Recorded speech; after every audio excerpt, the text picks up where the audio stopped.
finally got it bumping. Leg drop, boot to the face, we won't fold. Quick to put a dude in this place, he out cold. With a tombstone, grapple the waist, get laid flat. Can't escape, nowhere to go, the cage match. It's on now, when I spot him, it's no problem. Everybody stone cold till they hit with the rock bottom. Sharpshooter, I won't miss him like Bret Hart. Like Al Snow, they gon' need him a head start. I just might catch a better body than Mickey James. Get acquainted with the name, we bringin' the pain. Like Kane in the ring, all I see is red. Paul era, Undertaker, I can see the dead. John Cena putting hands in your face. Ted DiBiase, keep a milli on the waist. B2TF, better stay in your place or get smacked down, play it safe. What you talking about? Welcome to another episode of Boot to the Face here live on YouTube and all your favorite pro wrestling podcast platforms. I'm Chris Rucker along with my co-host EJ Reed, and we are here live talking about the sport of professional wrestling. EJ, how you doing? Happy New Year, everyone. I can't complain. Another year, another dollar. How about yourself? Doing well. A lot of exercise this week. Already? Yeah. I did the normal 10K that I do in July. We did the opposite of it yesterday. So it's the same 10K, only we just start at the finish line and finish at the starting line. And it's in January instead of July. Way better. 10 out of 10 would recommend. Because in July, in Georgia, 6.2 miles is a lot. Felt good yesterday, and then we got up this morning and went to Orange Theory the day after. Usually I can't walk like the next day, so. That's what's up. For some reason, I thought you did it during the summer like you just said. Yeah, this was last year was the first year they did it. It's called the polar opposite, obviously because it's cold and it's the opposite. We didn't get to sign up in time last year. It sold out like within the first 10 minutes. And this year we went and did it. I like it a lot better. It's not easier to run 6.2 miles, but it's not as taxing to do it in 50-degree weather than it was in fucking 100-degree weather. Isn't like the cold air affect your lungs though? Yeah, it was, like I said, it was 55 degrees yesterday. That wasn't shit. Felt good. Like, that ain't bad.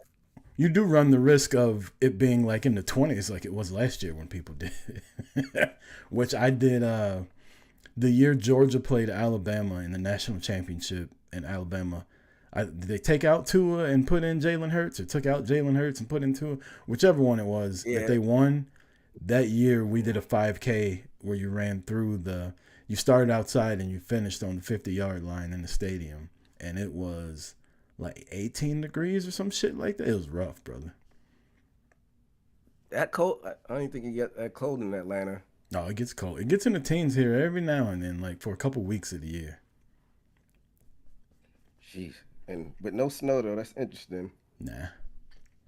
You do anything cool for New Year's or just chilling? Nah, I sat my ass on the couch and didn't do anything. Did my last day of drinking before dry January and watched what's it called? Ryan C. Clark, and went to bed. How about you? Now we stayed in. Same. Watched Stranger Things and called it a night. I had to work the next morning. I thought you were done with it already. I thought you finished it. The finale came out on New Year's Eve. Like the last episode. They were dropping it in little spurts. The last episode came out New Year's Eve. It was all right. We got our drink on during that. I went to work, and then Saturday we did that, and that's how my New Year's been. A lot of fucking working and working out. And then tomorrow it's right back to the fucking grind. Hey, be like that sometimes. I thought they were doing the finale in the movie theater or something like that for Stranger Things. There was places you could go to watch it in a movie theater, but they weren't technically doing it there.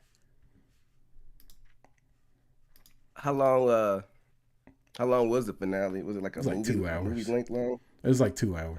So yeah. That's why they dropped it in the movie. Huh? Well, shit, let's fucking New Year, new fucking New Year, new podcast. Not really. let's get into wrestling. A lot of shit's gone down since we last spoke. We got a new TBS champion. We got a new Women's United States champion. We got shit going on in TNA. We got Wrestlekingdom happen. Like, where you want to get started? TNA, I ain't know something going on in TNA.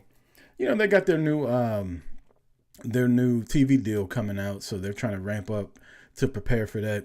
Genesis, their next pay-per-view, it was supposed to be Mike Santana versus Kazarian, but they announced it this past week that'll take place on the live episode on AMC 2 weeks from last Thursday.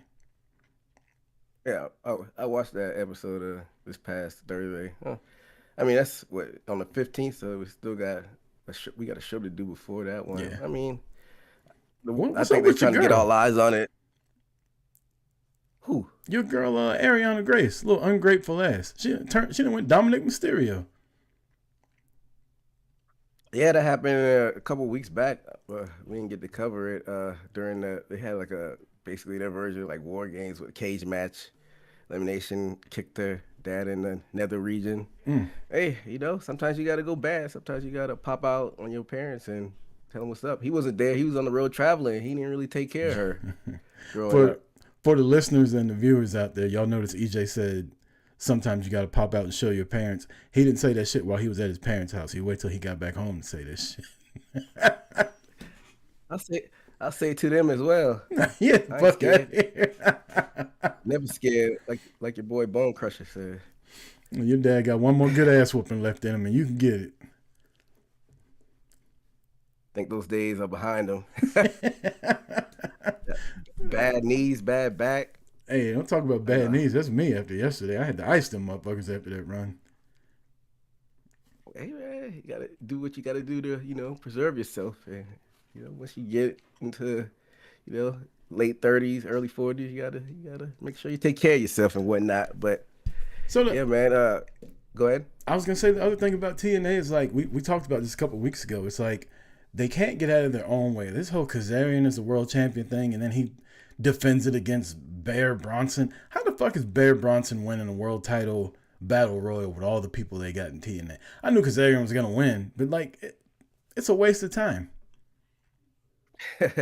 He was joking AEW. I say that respectfully because I think that's what they were trying to do. He started off with Bear Country, and then they turned into the Iron Savages with I forgot Buddy was running with them when they were doing the Titty City thing, and then like you said, he just popped out in TNA out of nowhere, and he's a challenger instantly. I mean, I'm all about mixing things up. You don't have to go by the traditional wrestling tropes every time, but why wouldn't you build him up a little bit before you just threw him in a title shot? Most people don't know who the hell he is.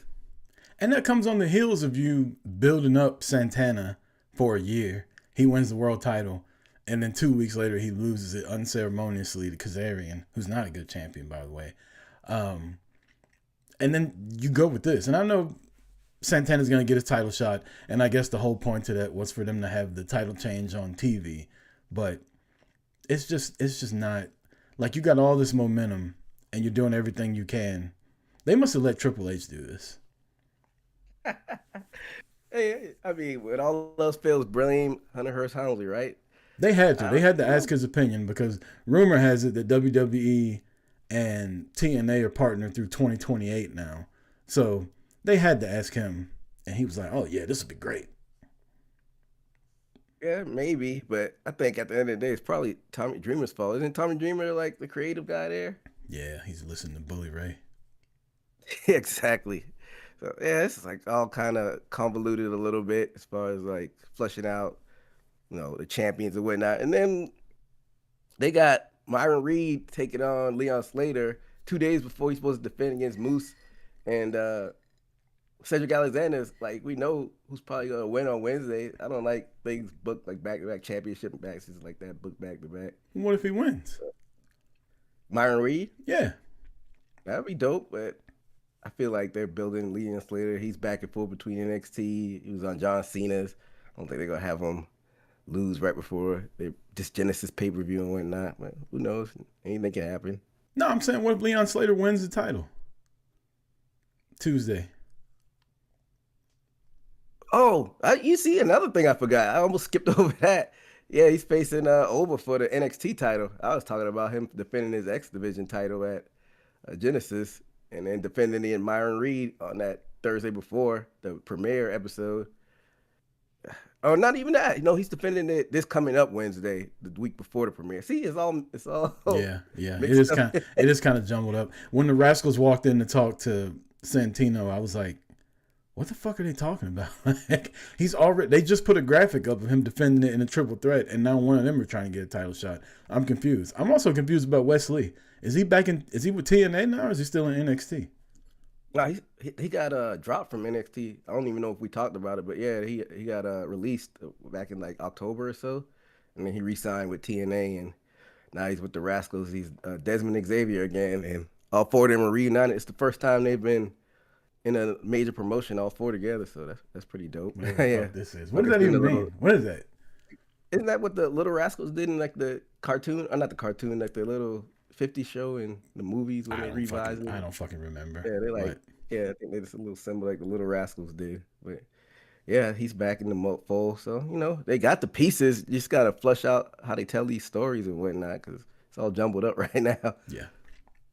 Well, speaking of championships, we had a couple title changes this week. Let's start with Smackdown. We can go a bunch of different ways with Smackdown, but we'll start with Julia beating your girl, Chelsea Green, for the WWE Women's United States Championship. You hot or cold on this? I'm like lukewarm on it, I guess. I mean, I put it on Chelsea just to put it back on Julia without some type of build-up or redemption arc, or it just seems like they flip-flop it for no reason. Like we said, Julia hadn't taken off like Stephanie McCurr. I don't know what they need to do to jumpstart it. Her and Kiana James have been a weird pairing from the get-go.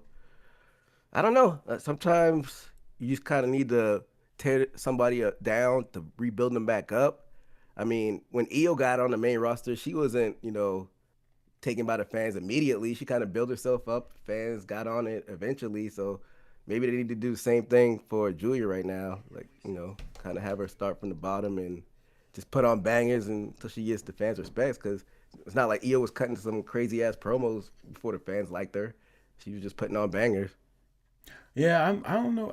I feel like when you got somebody like Chelsea Green, unless you're about to put her in the world title hunt, which is odd because she kept having run-ins with Jade, and it never really led to anything. Like, Jade kept basically punking her out for like a couple weeks at a time. Unless you're going to put the title on her, why take the U.S. title off of her? Like, she could literally have one of those crazy, like, honky-tonk man heel runs with the belt, where she's just barely winning by the skin of her teeth with the secret Hervis and shit like that. And she's entertaining as hell. Yeah.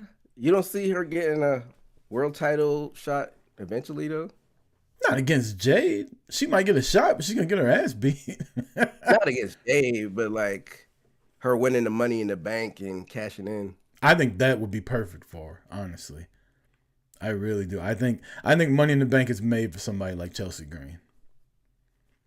And then her being like a chicken shit champion with the Hervis behind her whenever Piper gets back, I guess. I can see her cashing in and not fucking winning. and then bitching to Nick Aldis for like 6 months. That would go far too. Yeah, it could, just because her character, she would make it work, but I want to see her get her, even if it's like a short run. That'd be cool to see her get the world title on one of the shows. It doesn't even have to be against Jade in the WWE. She could cash in on the world title. Yeah, she cashed in on Stephanie Vakir. Other things that happened on SmackDown, a lot of returns, a lot of debuts. You had Randy Orton, Sami Zayn. Yeah. The debut of Trick Williams. Was there one I'm missing? You missed a couple. You had your girl, Jordan Grace, and then... She didn't debut, though. She's still a free agent, technically. Yeah, but that's probably where she'll land, because her and Chelsea were going back and forth. And then you had Chelsea's husband re-debuting, changing his name. You're right. I forgot all about Cardona. Yep. So they tried to... I guess this was the season debut, because they've gone back to 3 hours, which I'm not a fan of. No. I'm not either. I was up watching that shit and it just kept going. I was looking at my watch. I was like, what's going on? It's like 10:15. So I don't know. It's a lot to unpack. I don't know as far as these returns and debuts where you want to start at. Let's start with Randy Orton. I was a big Randy Orton fan back in the day, and I think he serves his place as like a legend. But I don't really care for a Randy Orton return right now. Why not? Fans still like him. He's still a legend, and he's a credible title contender. You could put him right back in the mix. Randy Orton was always like one of the smoothest wrestlers ever.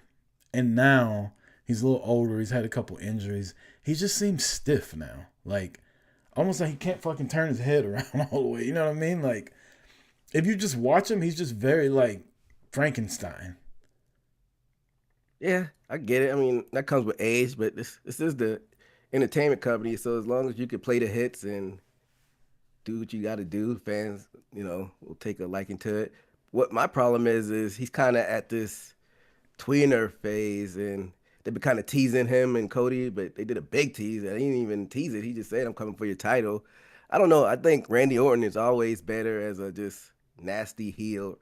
I get it because fans are always going to want to cheer him because he's a legend and that move RKO that always pop people. But I just want to see that vicious side of Randy. Right now he's like playing nice with Cody a little bit, even though he kind of saying it in a menacing way. I just like to see him like ramp it up as far as like the heel shit. I mean, they can easily turn him heel, just have him kick Cody in the face. For some reason, I guess it basically retired the punt in person. Like, remember during the pandemic, they would like allude to it, like cut the lights out, and then they would just be punted. I don't know why they're scared to actually let him punt people. Concussions. I think he really kicked a couple motherfuckers in the face back in the day. I know he kicked Vince in the face. I don't know. We've seen them like trust some of the higher, people on the pecking order. Like they let Cody do a chair shot.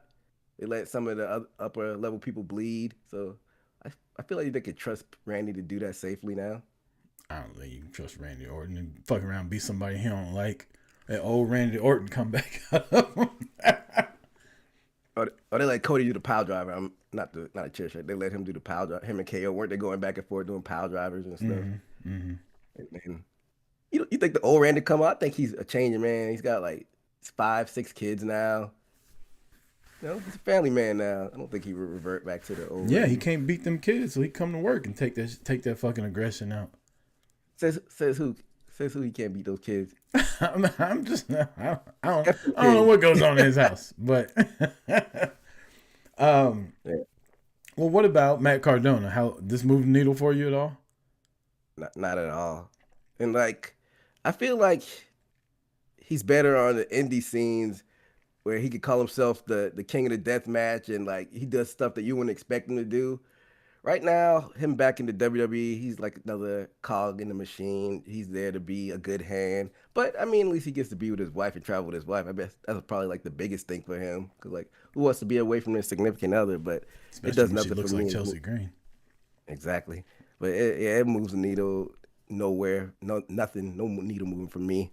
Yeah, I mean, when he was Zack Ryder and he was at his most popular, that shit was only going so far, and I think it went. Now it fizzled out way quicker than what the fans probably wanted it to, but he wasn't believable as a world champion.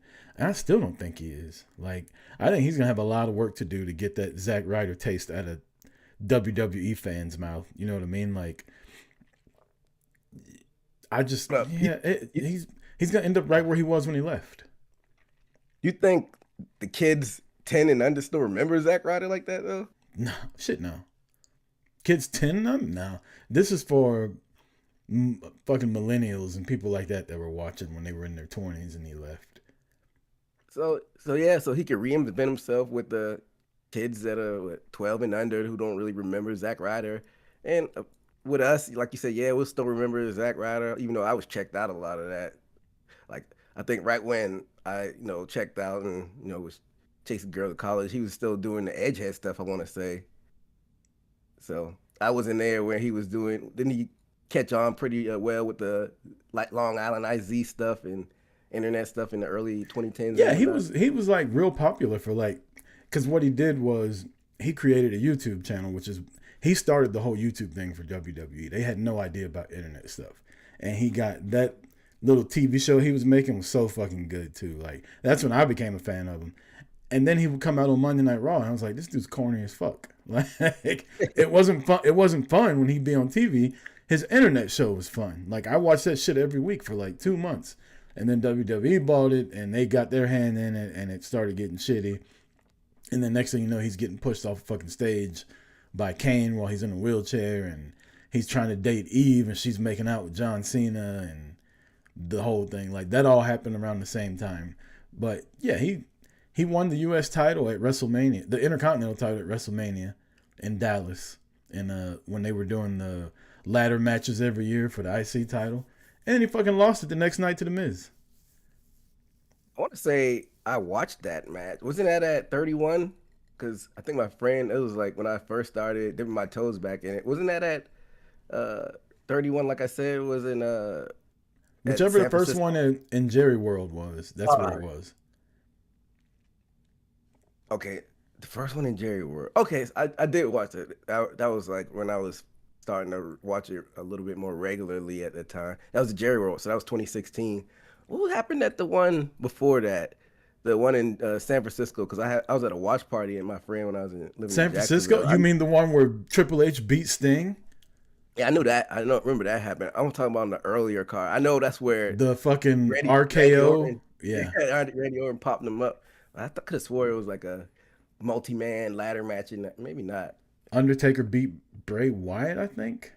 Yeah, because I thought they should have did it at night. It would have looked cooler. It was like daytime. Like, yeah. They should have just did Undertaker versus Sting. If Sting was going to lose to somebody, they should have did Undertaker versus Sting. Yeah, but I thought, yeah, they could have held off on Undertaker or Bray next year. I think Bray should have won because passing the torch to the creepy character like that, that's a lot of things they could have done. But it is what it is, hindsight. But yeah, Matt Cardona, like I said, he'll be a good. I don't even see him winning a mid-card title. I just think he's there to lose to the people and make them look good. I think he's there because, all right, I did what I did on the Indies for the last 5 years. I made a shitload of money there. I'm about to go get these WWE checks for the next couple of years and ride off into the sunset. And have relations with my wife in these hotels on the road. What's wrong with that? I'm saying that's a bonus. That's a plus. Hell yeah, they put that in his contract.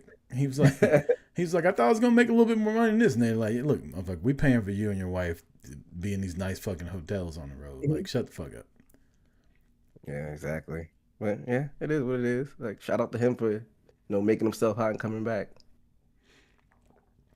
Jordan Grace, where do you see her going? Like you said, obviously she is going to go to SmackDown. She was talking shit with Chelsea Green, but how do you see her being on the main roster working out? They're revamping a lot. We didn't get a draft like you said last week, but it seems like NXT call-ups are aplenty.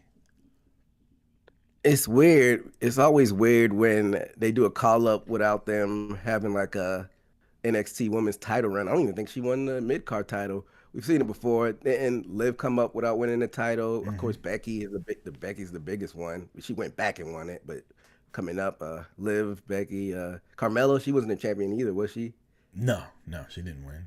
I don't think Alexa Bliss won. Bianca? I don't think Bianca won NXT women's title. I don't think so either, because she was a heel in NXT. Yeah, I don't think she ever won. So, yeah, we've seen it done before where they could come up, and she's always had the wrestling acumen to go straight to the roster. It's just all about connecting with the fans. I want to see if she could do that, and I don't know if she will, because WWE fans can be kind of weird. Sometimes you're like, all right, this is a can't miss, and they don't cheer. Like, it took Mello a while to get some cheers, and then sometimes it's like, man, this ain't going to work, and then they cheer right away, so it's no telling with these WWE fans sometimes. I feel like her whole gimmick is she's the fucking beast, right? But she's like 5'2". So you're going to get her to be a beast that people are supposed to be scared of. She's going to be in there with Nia Jax, Lash Legend. Charlotte's going to tower over her. Rhea's going to tower over her. Bianca, Jade, like she's little compared to all these women now.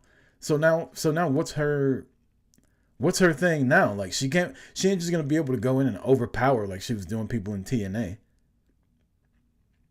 I mean, this is not an apples to orange comparison, more like an orange to tangerine. What about like a guy like Scott Steiner? He wasn't the tallest, but he was like swole motherfucker and could toss people around some. Yeah, but Scott Steiner wasn't shorter like that than that. Like people weren't towering over Scott Steiner. And he was big as hell. Scott Steiner was 6 foot, and Kevin Nash was like legit 6'10". I think they wrestled a few times. But I get what you're saying. I don't know. They're just gonna have to slow burn it with her a little bit, have her toss Chelsea around, and then see how she matches up with some of these taller people. Because Rhea is tall, but she's not like tall like Nia Jax, Lash Legend, Raquel. Like it's levels and tiers to, the sizes and these WWE women. Look, I know we're gonna talk about him later, but Trick Williams is in a good part of his life right now. Cause Lash Legend, buddy. Yeah, shout out to him. Yeah. Engaged. Another return, Sami Zayn came out and talked about wanting to be world heavyweight champion. I'm just not with it. Why not? I never thought Sammy was that guy. Like, I thought he was funny in the bloodline. The fact that people were calling for him to be the one to beat Roman was crazy to me. I never thought he was that guy. I thought he was a good kind of like Cardona. Thought he was a good mid-card babyface that the crowd loves. But I just don't see Sami Zayn as a world champion. I do see him as a world champion, not the big belt. I see him with the CM Punk belt, but I think that window may have slightly closed. Like he could have been in the J spot, and that spot has passed by. Where they're at right now, I just still see him. I mean, he could always go back to Raw, but it seems like they want to run with the Braun Breakers of the world, CM Punk, of course, and Seth. He's got to heal up, and I'm sure they might want to stick him back in it. I just think it's a weird time for him, but yeah, I definitely don't see him winning the WWE belt like one of Cody has. But I can see him as a world champion guy. With well, the right circumstances. I'm sorry. Go ahead. No, it just has to be a perfect storm, but the cards aren't really aligning up for him right now. But it is what it is. A guy I could definitely see being with the big belt debuted with Sami Zayn in the ring, and that's Trick Williams. I was really excited to see the crowd behind Trick when he came out there. I was excited to see him cut a good promo standing there with Sami Zayn. I'm just excited for that. He's just got the aura, as kids would say, star power written all over him. Looks like $1 million. Got the size 6'4". His knock a little bit is not as fluid in the ring, but this is the entertainment company. Once you get out of NXT, all you got to do is present yourself like a star and you're over. Like you said, the fans took to him instantly. You don't see that a lot nowadays, and the whoop that trick. It's just I don't like him and Melo will always be tied at the hip, but I don't know, man. For some reason, he surpassed Melo with star power already out the gate. Like we said, Melo's finally found his footing. The fans are behind him, but I think they should keep them separate as long as possible. I don't want to see them near each other.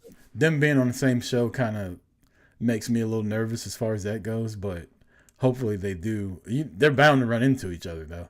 I think we need to give a shout out to Booker T, too. Booker T, and people complain about his commentary. They say he's not good. To me, he's one of the top color commentators of all time in my eyes.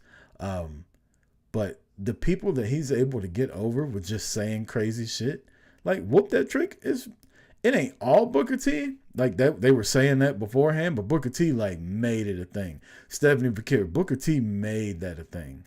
Like this guy gets people over. You get Booker T behind you while you're in NXT, you got star power written on you. Like I don't think he puts his stamp on everybody.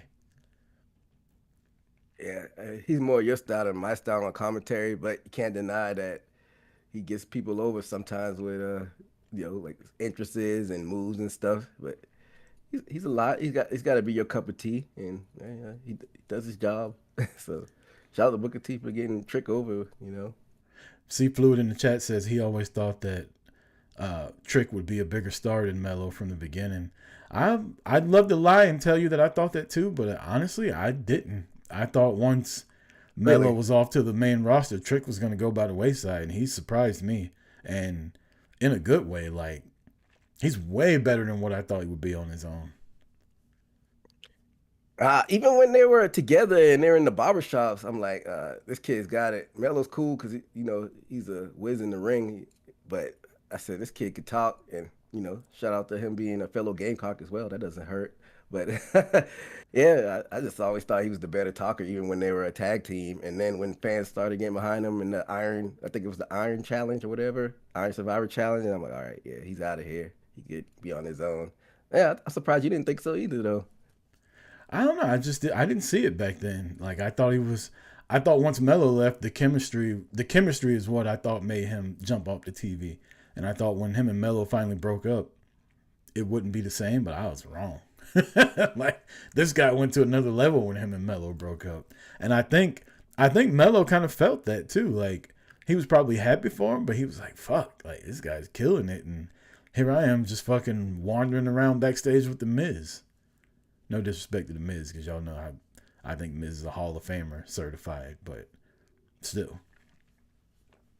Speaking of The Miz, we were talking about him last week because we were talking about the MJF and how he's kind of like the Swift Army Knife Miz.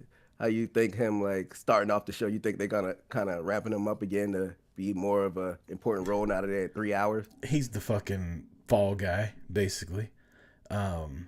He's the guy to get out there, piss the crowd off, and the babyface will come and, get over on him and make the crowd happy. That's it. But going back to Trick, though, we hadn't seen this in a while. But, like I said, you still got to show off in the ring. But why not mix things up and have him just skip the mid-card? We saw it happen with Sheamus, 15 years ago, where he beat John Cena. Why can't you do that with Trick? Maybe he will. Maybe he's going to run through Sami Zayn and be on his way to the top and get to the main event. It was only one. It was only one night, Yeah, so why not mix things up? But it is Road Dogg Jesse James running the Smackdown, so I wouldn't get my hopes up. Nobody else returned on SmackDown, did we? Missing anything from there? No, they laid out the rules for 3 Stages of Hell. Yeah, I don't look. SmackDown was cooking. I will say this, and I tweeted this.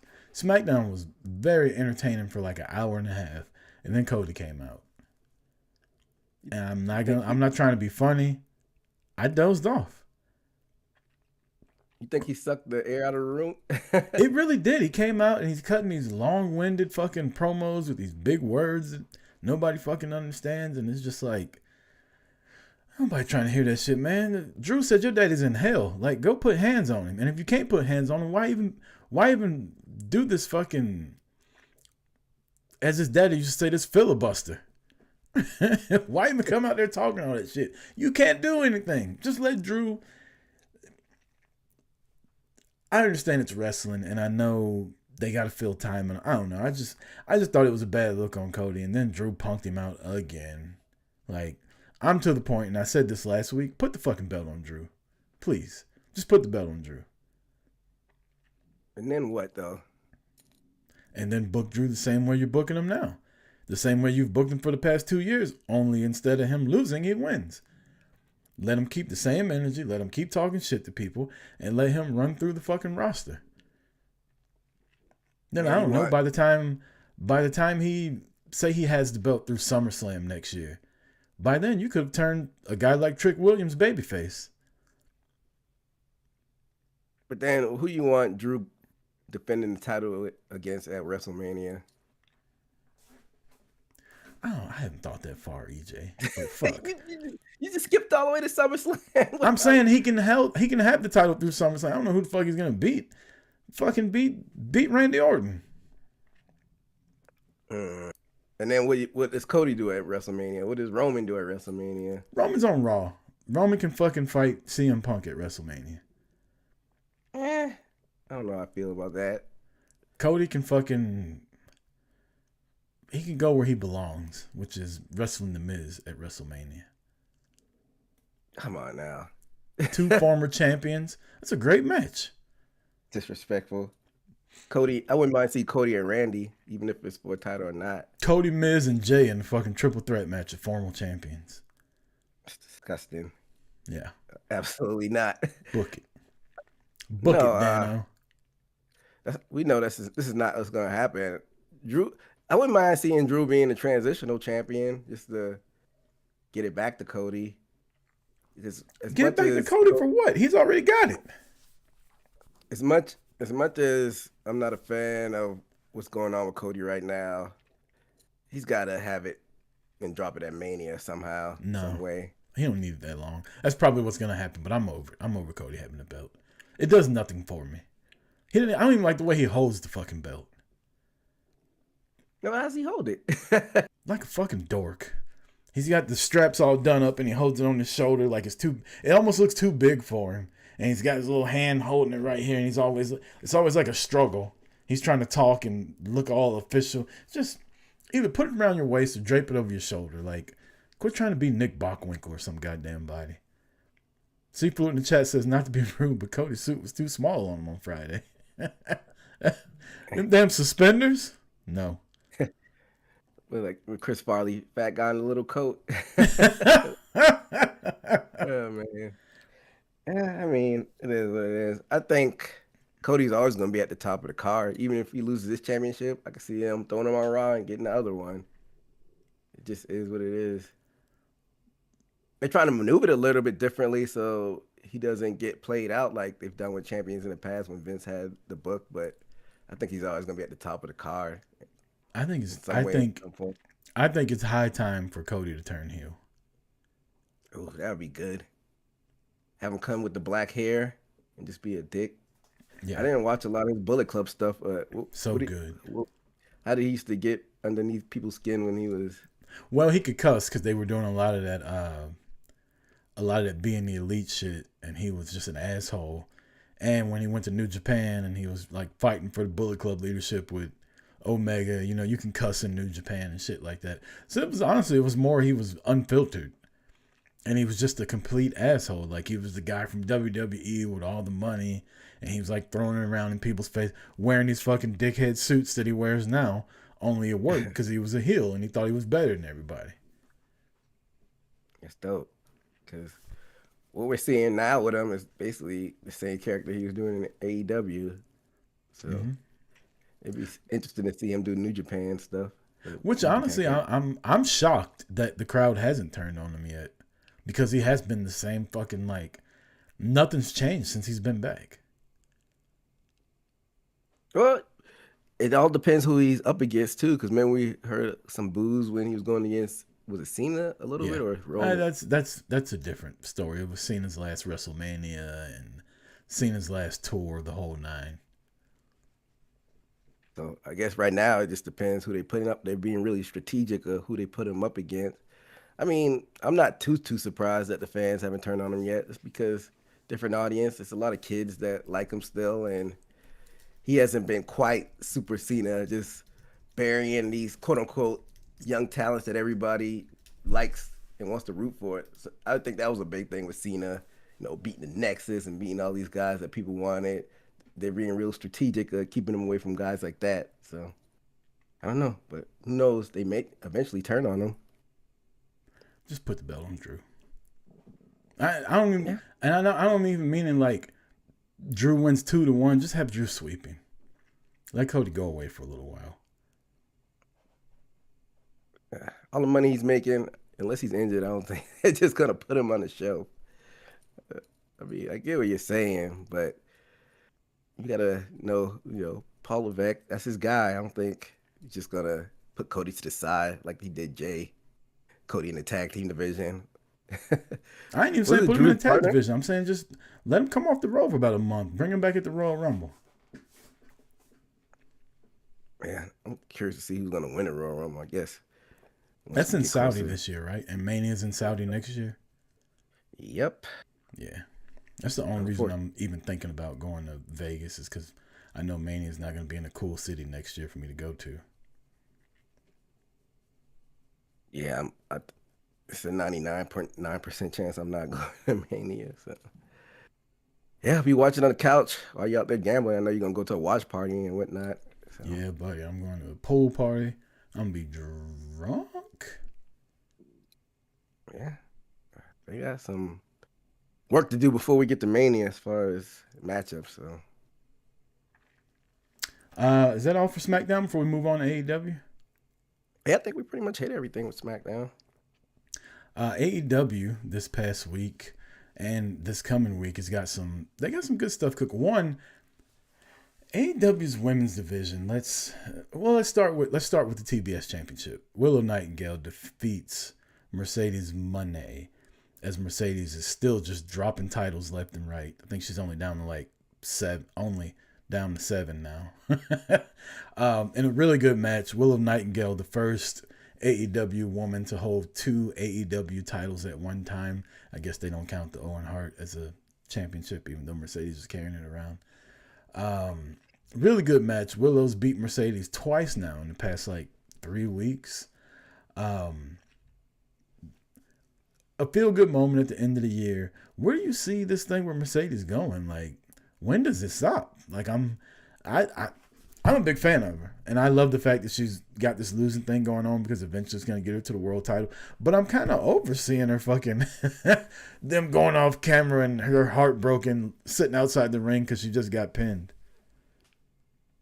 I'm not tired of it because she made her bed. Now she's got to lay in it. Her talking shit and popping off when she had 13, 14 belts. So now we see the downfall. So I'm all for it. I like. What was she supposed to say? You could be a humble champion. Nah, we don't do that shit around here.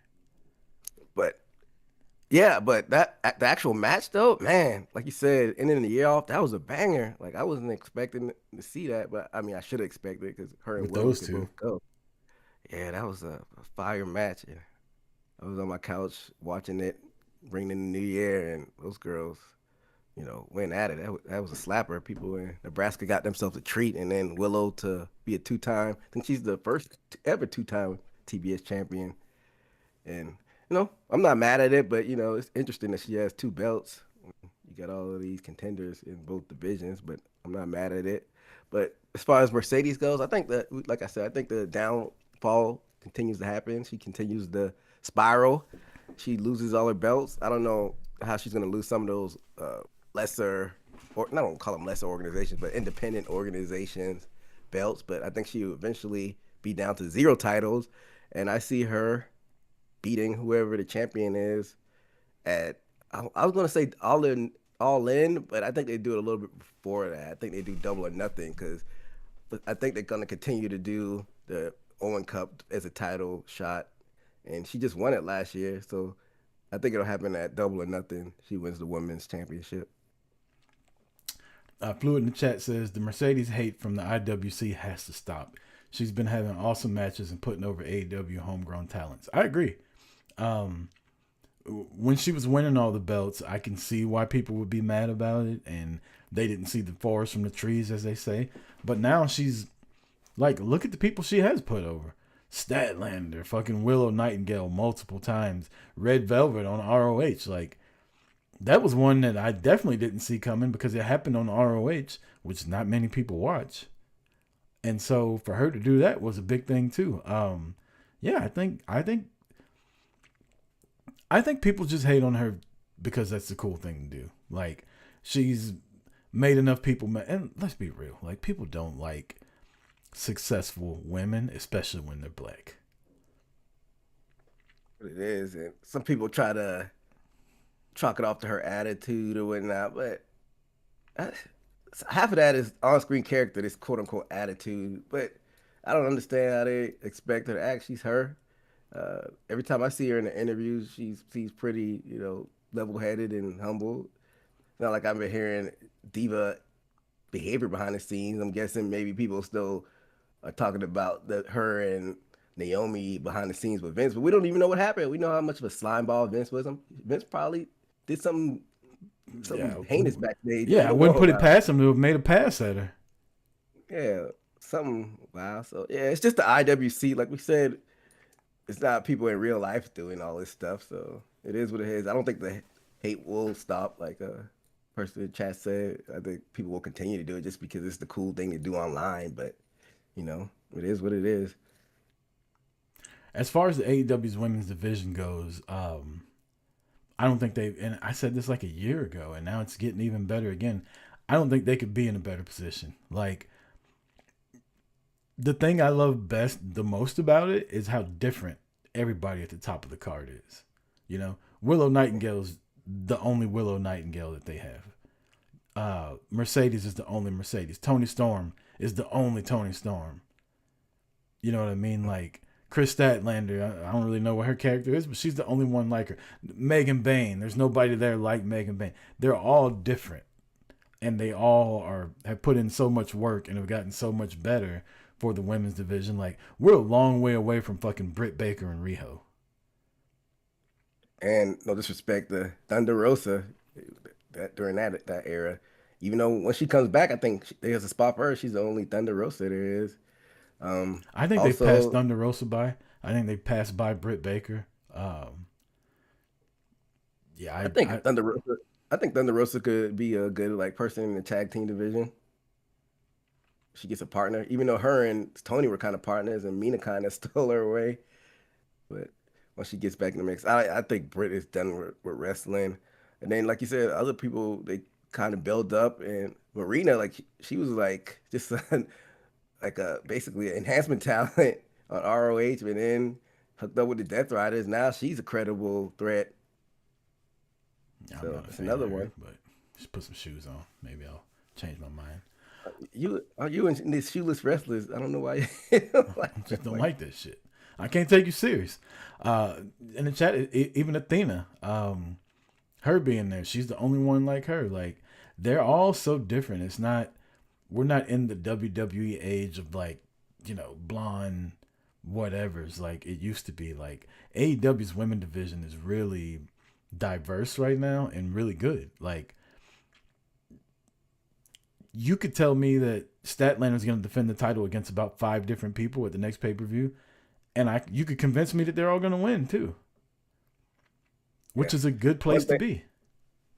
One thing I don't want to see, I want to still see Jamie Hayter have a story, even if she's not fighting for the title. I want to see her continue to be at the top of the card, and I still want to see Statlander, flesh her character out, because that's like one weird thing, because she's the champion, but you got all these bigger stars, and I don't know. I don't feel like fans have completely connected with her, even though she's putting on really good matches right now. So I think that's a small disconnect right now. That's the one thing I don't understand about her getting the title, is the fact that she doesn't have a character. Like, she's just... I'm sorry, the Giants just scored a touchdown on the most ridiculous fucking play. Like, the Cowboys are about to sack Jackson Dart, and he literally just flings the ball without looking, like, to a guy that's right there, a tight end. He breaks like 4 tackles and scores a touchdown with 20 seconds left. Ridiculous. In the half? Yeah. Just fucking... This season just can't be over quick enough. I mean, you had a free shot at the quarterback, and he just flings the ball, like, after making the guy miss. And then the guy gets it and runs right through the middle of the defense for a touchdown. I don't understand it. That's a higher draft pick if would have lost though, right? Yeah, they go from like 12 to 11 with a loss, I think, or 13 to 11. If they win, they might go to 14. Who knows? Like, I think I'd rather they won. Just, you can't lose to the Giants. Dex beat the Giants like 15 times in a row. Like, this would suck if he ended up losing to him. Well, yeah, the Giants are still the Giants, so hey, they got to get their shit together for the second half. I'm so fucking sick of Dallas football and Jerry Jones. But anyway, we're not even going there. Wrestlekingdom was also this past weekend. Did you watch any of it? I caught a little bit. So I went to the Mizzou, Florida basketball game with a few of my frat brothers. So when I got home, it was late. It was like 11 something. So I threw on Collision on the website we have, and they have all the shows up, and it had Wrestlekingdom. Oh, that's tonight. And then I clicked on it. It said an hour away. So I'm like, let me watch as much Collision as I can. and then I'll switch over there. I watched like 20 minutes of Collision and fell asleep. I woke up like in ungodly time in the morning, like 3 or 4, and I couldn't go to sleep instantly. I was like, let me throw Wrestle Kingdom on, and like the Takeshita match had just started, and I watched that. Who's the guy who won the championship from him? I'm slipping my name, but that was a banger.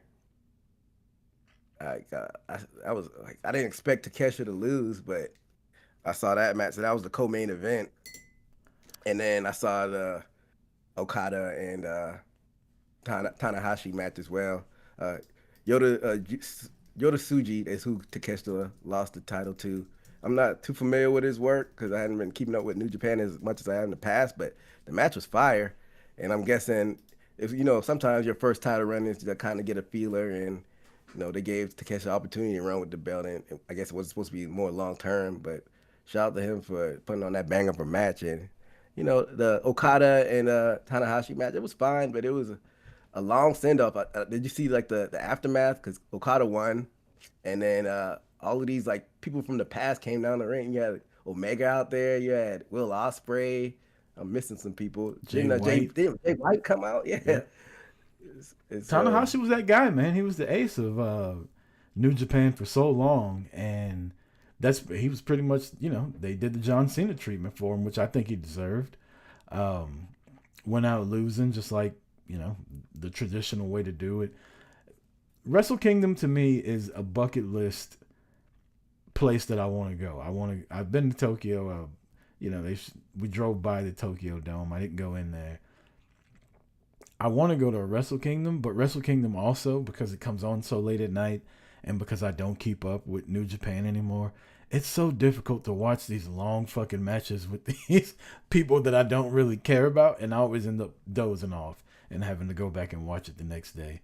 I did see the Takeshita match. I did see Tanahashi. I don't think I watched anything else. I tried to watch the women's match. I think that's when I kind of dozed off. So I do need to catch up on Wrestle Kingdom. But I did see the Tanahashi send off. I thought it was great. You said it might have ran a little bit too long, but I don't know. Like, it's Tanahashi. Fuck it.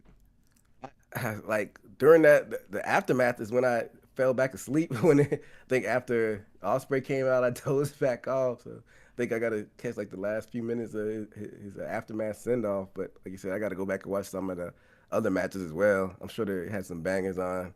Because they do it normal time over there, but they do it so late over here, so it's hard to watch it live. But yeah, maybe I'll have some time this afternoon to catch up with more of it. C Fluid in the chat says, always wanted to go to Japan. Go. If you ever get a chance, go. I went this past February, and it was phenomenal. Your money goes further over there. Honestly, the most expensive part is probably the flight over there. And then once you get over there, like, you realize the yen to dollar, it's really in our favor. Oh, really? Yeah. Shit, yeah. I went to 7-Eleven the first night, bought a fucking bottle of Jack Daniels. It was like $13 American. Yeah, where it doesn't travel, something that we may be doing, and we'll speak more off the camera, is London. Our tourism is powerful over there with the pounds. So same with the euro. So everywhere do a lot else. of pounding when I go to London, right, Tabitha? Tabitha's in the chat. See what he did there. Pounds translate well. But yeah, man, it's good to travel internationally anywhere you could go, especially if you could see some wrestling over there too. Two birds, one stone. Yeah. 2026 predictions, EJ. Yeah, so I think we did this last year, so I kind of want to do a speed round. We don't have to do like a certain amount, but you could just kind of go and predict to see what like big stories you think may happen this year, and then we could also go through and major shows, do our prediction for the main events. I think that'd be fun to do as well. For both nights of WrestleMania, All In, and Bound for Glory. You want to predict the main events for all of those? Yeah, I knock that out in less than a minute. Real quick. So C Fluid in the chat is saying he's surprised that the yen to dollars is the way it is. Did you know, Tabitha showed me this when we went to Japan, you can get on your calculator on your iPhone and it'll show you what denomination is to. You could do like yen to American or American to fucking. Did you know that? Yeah, I got an app for that. No, you don't need an app. You just go to your calculator on your iPhone. Oh, I don't. I do have an iPhone, but I didn't know you could do that directly in the calculator. So Yeah, I don't remember how to do it. Like I'm trying to figure. Oh, here it is, right here. You just click on the little thing and convert, and then you can pick. Like right now, I got JPY, which is the yen, Japanese yen. Say 85,000. Japanese yen is $542 American. nice. Thanks for the little life hack. Yeah. Appreciate it. There you go. But yeah, you walk in and shit would be like $1,500 or 1,500 yen. I'm like, damn, that's a lot. $9.57. That's dope. Yeah. So shout out to Tab for showing me that little hack, and now I don't know how to take it off, so hopefully I don't need my calculator. But yeah, if you have a chance to go to Japan, I fucking recommend it. It's real fun over there. But yeah, let's get to these predictions. So just for my it's like random pick predictions for like a storyline or something big story. It's all wrestling related, no out of ring stuff. And I can't just off the top of my head, I think we'll see.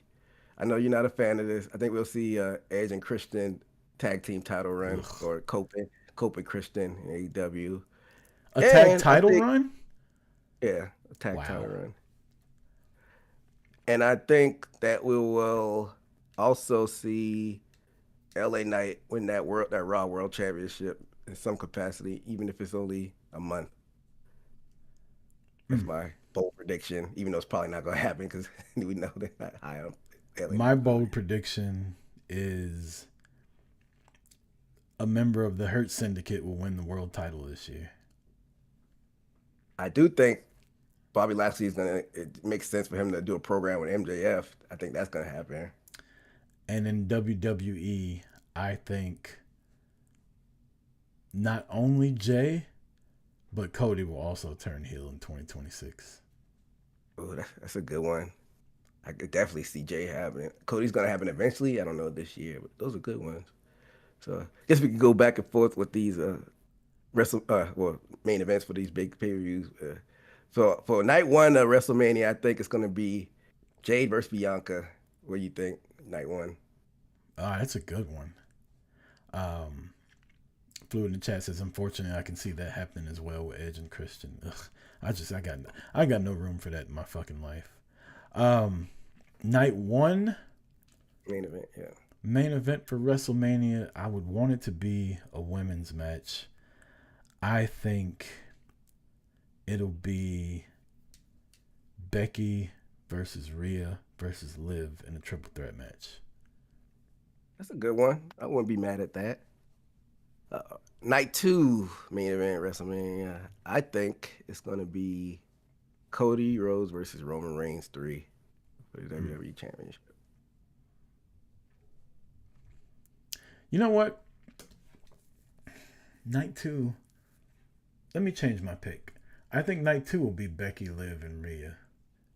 Okay. And I think night one will be Obafemi versus Braun Breaker.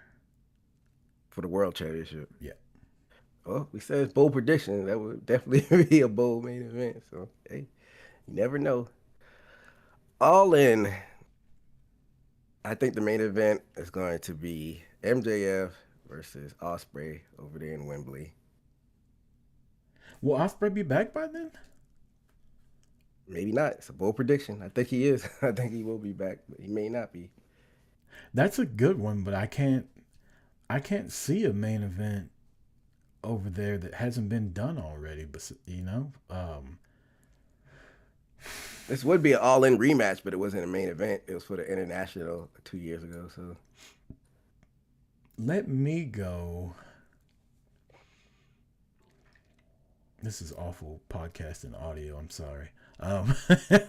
I'll do Mercedes versus Willow. Yeah, I see Willow, even though that it'll be I think Willow will win the Owen, even though she's won it before, but she she didn't get a title shot when she won it. It did it the year after for a title shot. It goes against. I can see her going against Mercedes, the champion, and Mercedes. Oh wow, we got a good one in the chat. C Fluid says my bold prediction is AEW will do a brand split this year. They can't. They have the belts to do it. They probably should. The belts. They got more belts than they got people. I mean, even with that being said, WWE still has more belts than them, which is crazy. Even with them splitting the international up, WWE still has more belts. But yeah, you got to count. Yeah. You got to count NXT though. No, without counting NXT. But WWE also has 2 brands. That's why it makes sense for AEW to have 2 brands. They have the belts. They have the belts to do it. Because if you just do AEW versus Raw, AEW is like 3-1. Okay, we can't do that. It's still one company, just because they have this brand split, quote unquote. Why not? That's what you do. Raw's a brand, SmackDown's a brand. Raw is red, SmackDown is blue. Come on. Well, they have a kind of like a soft split. You have most of your people that are on Collision and most of your people on Dynamite, and then you have a TBS belt that usually gets defended on TBS and vice versa. So, I mean, they have the belts to do it. So, yeah. But you said All In. You said Mercedes and Willow. Okay, I can see that. Which brings us to TNA Bound for Glory. I see Mike Santana defended against the what's he called himself? The youngest in charge, Leon Slater, for the TNA title. I got Leon Slater. What's Killer Kelly's husband's name? Myron Reed. Your cousin. Leon Slater, Myron Reed, who's one of the Rascals. And give me one more high flyer that's really popular in TNA. All the names are escaping me right now. Not in the Rascals though. Give me Mike Santana. Give me Mike Santana, Leon Slater, and Myron Reed in a triple threat ladder match for the title. That'd be dope. I can see for some reason I can see them making that 4-way and throwing Jeff Hardy just to get a few more butts in the seats. Just let him be in tag team with his brother. Like I'm sick of these fucking old people. You know, I'm just gonna say it. Randy Orton, fucking Edge and Christian, the Hardys, the Dudleys, like all of them. Get the fuck out of here. We don't need you anymore.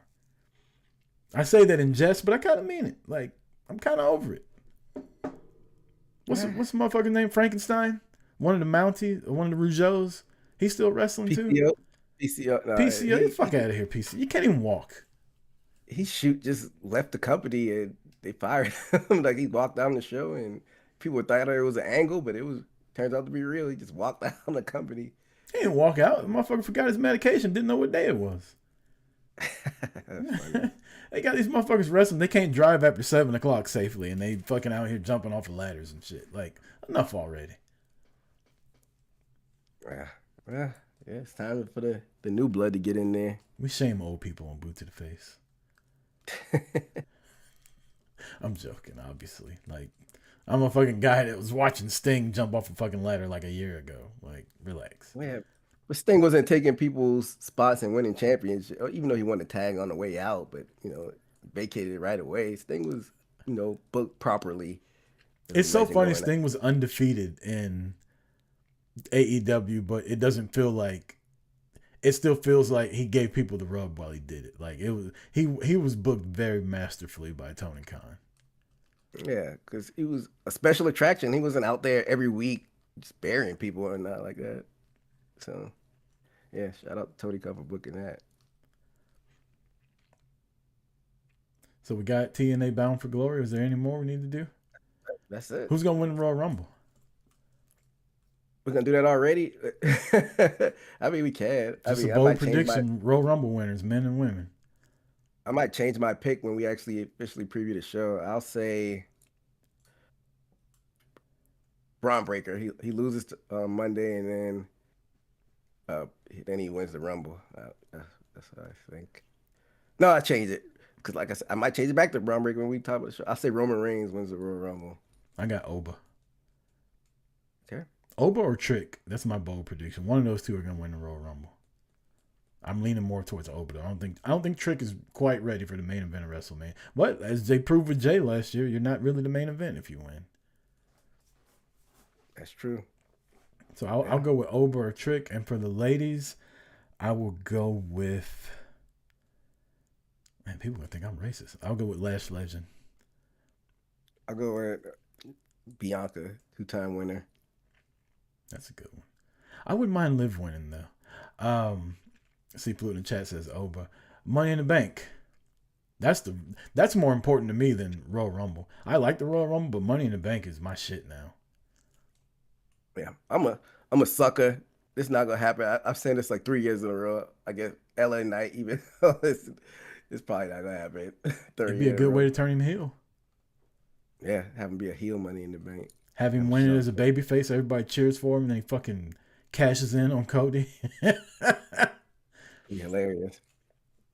Um, And then woman. Shit.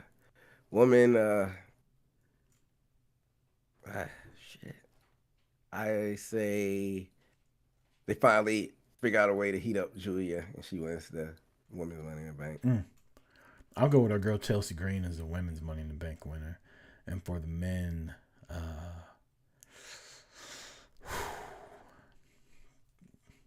Jericho. That's the way you react to Cope and Christian. That's how I feel about Jericho. I feel the same, but I think he's gonna have something big happening. Bold prediction is her contract is coming up. I can see Bayley making the switch to AEW. Says Seafood in the chat. That's what she needs to be at. I think I've been meaning to say that. Yeah, they don't know what to do with her now.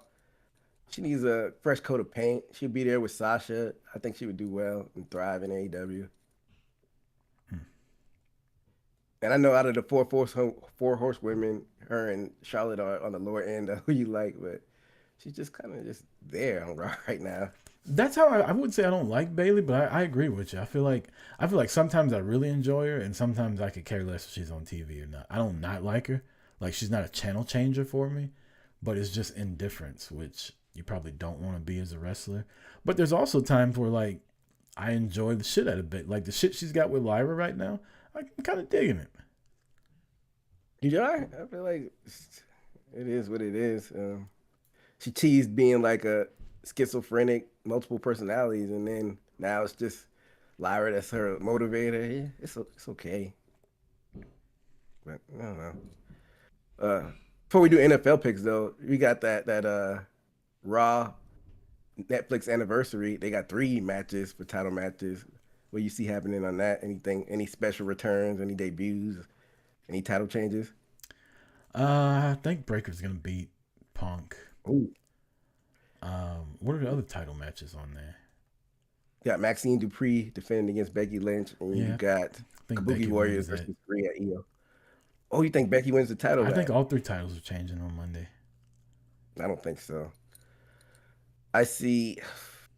The one I think it might be is probably a lock is Maxine defending over Becky, because what's the point of just giving it right back to Becky? Becky needs the world title. The ones that are unpredictable are the tag team, and I think they love Rhea. I see that one changing probably for sure. And I'm on the fence with CM Punk and Braun Breaker. I think Punk may retain and then Braun win the Rumble. I don't know. I can see that going either way, but I'm going to go Punk for some reason. I'm really confused about the WWE women's division. You have Rhea Ripley, Io, Charlotte, Alexa, Nia Jax, Asuka. All these have been world champions before. Why do they give a fuck about the tag titles? I think it's a dick measuring contest for Triple H. He saw the tag team tournament over there in AEW, and he's like, I got a tag team division too. Let me finally pay attention to it, even though we haven't been paying attention to it for the past 6 years since we had these belts. Yeah, but you're not even. It's not even a tag team thing though. It's just like a bunch of singles people together.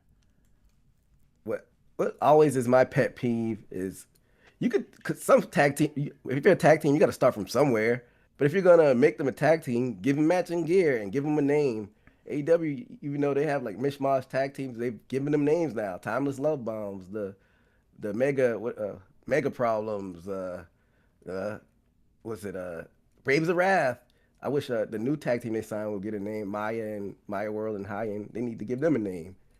TNA is really good at it. All their women tag teams have names. So I just would, if you're gonna throw them together, like make them a real tag team. Like you said, right now it just feels like singles wrestlers because it's no like unity as far as them being a tag team. Queen Conformity and Bliss. There you go. yeah, even if it's lazy like that. Yeah. I wasn't lazy. I just fucking picked it out top of my head. I'm not taking a shot at you, but you know, like with Ty J, that's lazy, but it's still a tag team name. Tay J. Yeah. Rhea and Io would be Rio. No, you can't do that. They've done that's what they call it. I want to say they've done it like unofficially, but I've heard them call him what it Rio or whatever. Also, Yeah, it's odd to me that Rhea Ripley's music hits and it's like, this is my brutality, and she comes out all gothic and everything, and then Io gets on screen and she turns into like this soft lesbian almost, like always fucking hugging on her and caressing her and shit. Huh? You came in hot, you calling her like a soft lesbian. That's what it seems like. She's like all like caressing her all the time and trying to hold her hand and her arm around her, and it's like, you're supposed to be fighting, man. Like, Io took your goddamn championship this time last year. Yeah, they're friends though. They're strange bedfellows and whatnot. I don't know. It's just weird to me.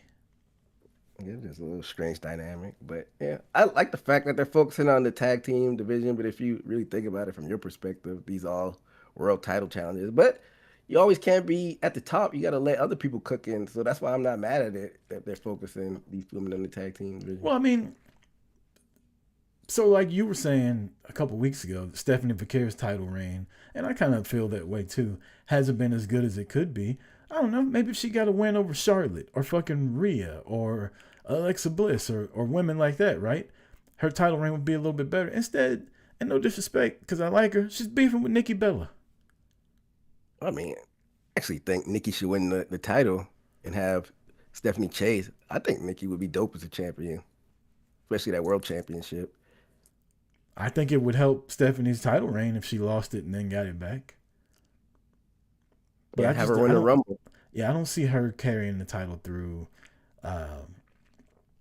WrestleMania. Like, she's good in the ring, but I feel like the Devil's Kiss is kind of worn off, and the newness of her is kind of worn off. She can always put on a good match. Like, it's always going to be a banger, no matter who she wrestles. But, yeah, I'm not... I see her... They kind of had to pivot it, because I think the Naomi thing threw a wrench and everything. So... I think she loses at Mania. I think she keeps it through Mania. We've seen, last year they dropped it before Mania, so it could happen, but I see her losing it at Mania for some reason to a Royal Rumble win. I know we predicted it, but who knows who actually win the Rumble? I don't know. Isn't it crazy the difference in the world title and the WWE title on the men's and women's side? Like, you even said it earlier. You don't see Sami Zayn winning the big belt, but you could see him winning the fucking CM Punk belt. Mm-hmm. In the women's division, it feels like the world title is the bigger one.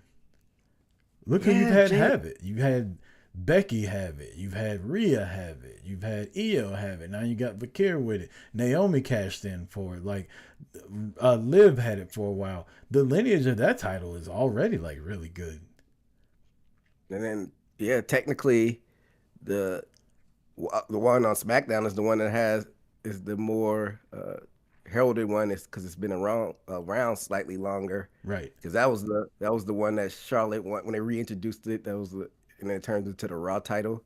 That's the one that Jade has, and then they eventually had Becky be the first SmackDown champion, which is the world title now. Yeah, like you said, the one on Raw feels bigger now. And I don't know, but as far as the men's side, you think Cody's feels bigger or CM Punk's feels bigger? Oh, Cody's is definitely bigger. He's got a shitty reign, but his is bigger. Yeah, as far as like prestige, like he has that big shiny belt. But I don't know, man. I feel like as far as the actual champions, I feel like CM Punk's reign is better now. Somehow with Cowboys. they're just like dicing them up. They've taken Dak out, which is fine. So this game's over. Like, Their running back just got the ball and ran through like 8 tackles and gained 20 yards. And it's like he's just making little moves and Cowboys are just flying right by him. Like, this defense is awful. It's just I got Red Zone on, and so they don't, they switch back and forth. Right now they got the Browns and Bengals, so maybe I should have put it on the Cowboys game, but yeah, it is what it is. It just seems like they're shutting it down. I know we're not talking. We'll get to football, but just remind me to tell you who I want to go to the playoffs between the Panthers and the Bucks. Yeah, it's definitely I think it's an easy fix. If they want that belt to mean something, the world title, put it on Roman. That all of a sudden becomes the most important title in the company. Same way the fucking Universal title did back in the day. People used to laugh at that shit. Looked like a fucking red vine or whatever. Twizzler, right? They used to call it the Twizzler belt, and then Roman got it. Then it looked like a blue licorice once they switched to this man. Yeah, and Roman got that one, and that was the most important title. So, just easy fix. Put it on Roman. Yeah, I mean, it didn't help that for some reason they were like, let's bring this world title back, but let's not have the lineage of the one that retired. Let's just start a whole new lineage. Yeah, could have just So yeah, just put it on Roman. Seems like the cure, the medicine for everything. You got a street clothes wrestler of the week this week? I do. I was thinking about it right before we went on. I'm gonna give it to MVP, building up that match between Mox and Shelton Benjamin. Benjamin looks like $100 or $1,000 or $1 million, however you want to say it, for his age. MVP coming with the suits. MVP always looks dapper, talking that shit. So I give it to MVP, my street clothes wrestler of the week. I'm looking forward to that match with Mox and Shelton. I thought it was a title match, and I was hoping, but it's an eliminator. But I'm expecting Shelton to win. As a matter of fact, I'll be surprised if he doesn't win. I could see him winning, because we see with these eliminator matches, the champ, which is stupid. If you beat the champion, you should be the champion. But I digress. We always see that the champion always fends off the person in eliminator. But why not switch it up? Have Shelton win it, even if he's not going to win the belt in the rematch. So switch it up, so make it seem like anything can happen in these eliminator matches. My street clothes wrestler of the week is a repeat winner. I'd love to go back and tally up how many times I've picked certain people, but Fallon Henley. I thought he was going to go with Liv again. I don't even know what Liv was wearing last week. It's basically the Liv Street Clothes Wrestler of the Week award. The Liv Morgan Memorial Award. Not memorial, she ain't dead. The Liv Morgan Tribute Award? I don't know. Yeah. But no, I'm going to go with Fallon Henley. I watched NXT, but NXT is always so far from when we did the show. I can't even remember what she had on. She jumps off the screen standing next to JC Jane. And I'm not talking about I'm just talking about star power, the attitude, everything. Just like I don't know, man. I don't understand. Sorry, they just threw a touchdown. 4 Cowboys are just standing in one spot, and the Giants guys right behind all of them. I don't understand this. This is not an NFL defense. Thank God they didn't go to the playoffs. This shit would be embarrassing. Now you got Jackson Dart out there dancing in front of him and shit, like this little cocky fuck face. There's one person in the NFL I do not like already. It's him. I think it's going to be another situation where a quarterback shows promise at the beginning and then falls to the middle of the pack. I could be wrong, but it seems like it's a lot of these people that they draft out of these schools. Oh shit! Punches are thrown. They're fighting. I got it on it now. Okay, I just saw mine's a little bit behind you. I'm watching on IPTV. I just saw the touchdown. Dude's dug in the end zone, and they about to fight. Yeah, fighting. The offensive linemen are going at it. Yeah, whatever. All right, let's get to these NFL picks and get the hell up out of here, EJ. It's almost 3:00. So once we come back next week, I got to tally up last week's pick because I think I left it on my dad's computer because I was trying to tally him up before. I'm like, I don't even have the picks that we picked last week. So we will do one big tally. I think it was pretty close. I think either I was up a game or you were up a game from last week. But going into this week, we already picked the Saturday game. You picked the Panthers. I picked the Bucks. The Bucks won. Now it comes down to your hometown Falcons against the Saints. So who's going to win that division? Yeah, I hope the Falcons win.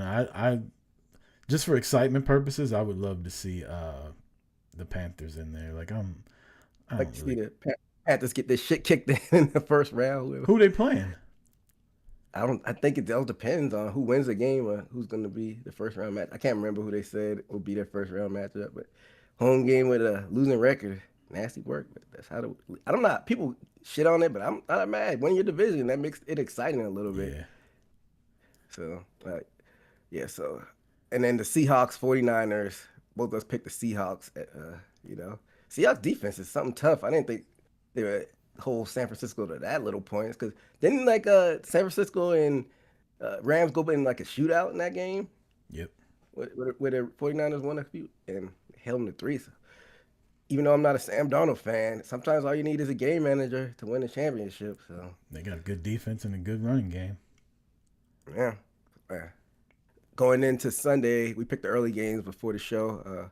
We both had the Cowboys, which is not looking good right now. We both picked the Falcons. You picked the Browns. I picked the Bengals, which is a pretty close game. I think the Browns are up by a point. You picked the Packers. I picked the Vikings. I don't know the score of that right now. We both picked the Jags. We both picked the Texans. So that brings us to the 4 o'clock games, 3 o'clock your time. My time, I mean. Jets, Bills. Bills. You don't think they're going to rest their guys? Even if they do, they're still gonna beat the shit out of the Jets. I got the Bills as well. Lions, Bears. Bears aren't still playing for. They've clinched, right? I think they're locked in whatever spot they're gonna be in. Yeah, I'll go. Lions are eliminated though. They're not in it, right? Yeah, they're eliminated. Yeah, I'll go Lions. They're just playing for pride. They started off with so much promise. I thought it was gonna be the NFC North to get 3 teams in, but it ended up being the West. The 49ers kind of came out of nowhere, even with all their injuries. They're out here running trick plays for 2-point conversions on the Cowboys. This is ridiculous.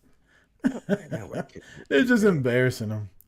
The Giants have got like 8 years of frustration built up with the Cowboys. They're rubbing that shit in now.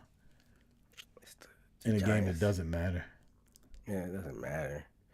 Even though, like you said, you don't like to lose to the Giants, but yeah, it is what it is. I hate the Eagles slightly more. I don't like the Giants though. I got the Bears in this one, even though they're locked in. They probably will rest a lot of people. Chargers, Broncos, they're both in the playoffs, so I don't know if it's for positioning at this point. Yeah. Well, the Broncos won the division, right? Yep. And they could still get. I think they could get. Nope. Yeah, they're going for seeding. I think they could get the 2nd or 1st seed. So I'll go with the Broncos. Broncos as well. This is another pride game that's coming up. A team that people thought would bounce back from the Super Bowl loss, but that Super Bowl loser curse is in effect. Chiefs at Raiders. Chiefs. In the shit bowl. You got the Chiefs on the road? Yeah. Still the Raiders. I'll go Chiefs as well, even with all that being said, me talking shit. Rams, Cardinals. I don't know if they're playing for seeding. I hope they go against the Eagles in the first round, the Rams, because I want to see the Eagles get eliminated in the first round. I got Rams. I'll take the Rams also. Dolphins, Pats. Give me the Pats. Excuse me. I don't know if they're playing for positioning. I didn't do my research, so sorry. But I'll still go Pats anyway. Commanders, Eagles. Pretty sure Eagles are locked in their spot. Yeah. So they're good. Take the Commanders. The Eagles got a bye week, basically. It's hard to win on the road regardless, but yeah, I'll go Commanders as well. Ravens, Steelers. I think this is for all the marbles. Man, Baltimore's still in it, huh? At the shit year they've had. I would love for them to win and Lamar Jackson just run through the playoffs in the AFC.